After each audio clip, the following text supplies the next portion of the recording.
Hello, I am forecaster Andre Brooks and tropical weather specialist here on the Ohio Valley Weather Center.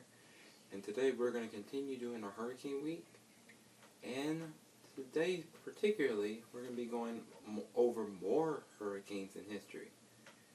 So be ready to hear this, and hopefully this will teach you a lesson on why you should really prepare for a hurricane. So let's begin. Okay. First storm we're going to talk about is Hurricane Ike, back in 2008. What this storm did was precedent. It gave a Category 5 storm surge as a Category 2 hurricane to Galveston, Texas. But how did Ike form? Ike formed from a very vigorous tropical wave coming off the coast of Africa around September 1st. And as it marched its way west in the Atlantic, it caused rapid intensification for this system, and it became a Category 4 hurricane out in the open Atlantic. It weakened a little bit by wind shear.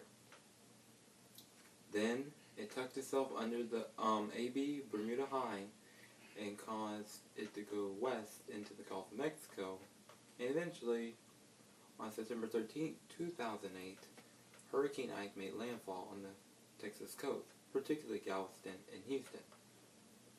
And it caused a lot of flooding.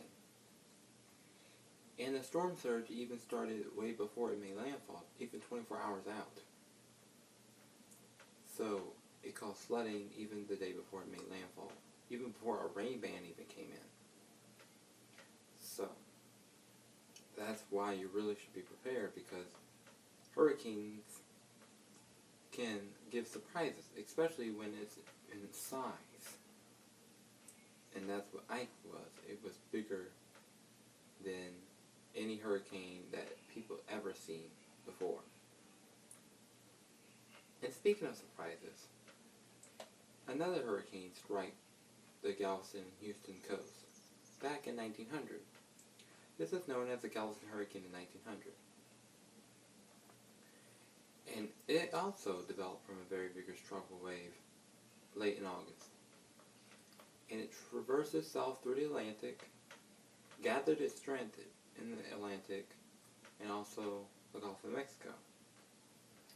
The surprise was, initially this was going to go to Louisiana, Mississippi, and Alabama. But as the Bermuda High was getting stronger, it made itself go west and caused a lot of damage.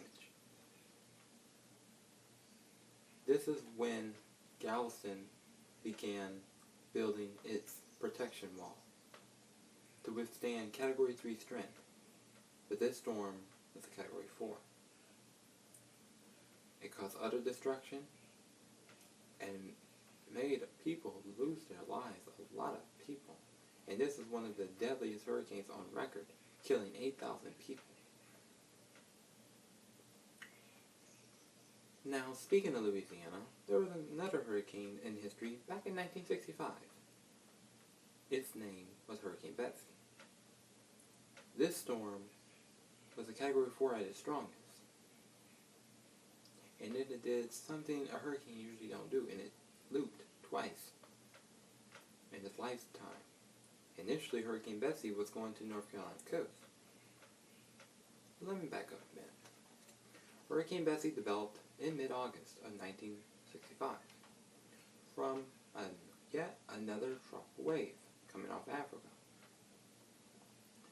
It countered some wind shear in the early part of its life, but it really got itself together after it reached the Bahamas and Florida coast. And it got stronger. So as the Bermuda High came in, unfortunately in time, it moved west across Florida and gave utter destruction to Louisiana as a Category 3 hurricane. And it earned itself to get retired, along with Ike back in 2008. So, there's a surprise hurricane that I'm going to talk about. This Hurricane Bob back in the 1950s.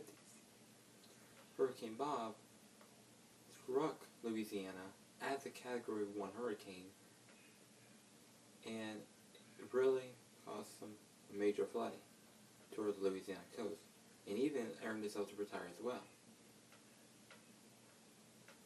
So as hurricane season's coming up, you will reflect off of these systems to be better prepared on what's ahead. Well, that's it for today. I'm forecaster and tropical weather specialist Andre Brooks of Ohio Valley Weather Center. Continue subscribing to my channel, like this video, along with other of my videos I've done through this week, and that's going to be in the future. Please subscribe to me, please like my channel, please follow me on Facebook, Andre Brooks, as well as follow me on Twitter, Andre Brooks @weather_A_B. I'm Andre Brooks, signing off. Thank you very much.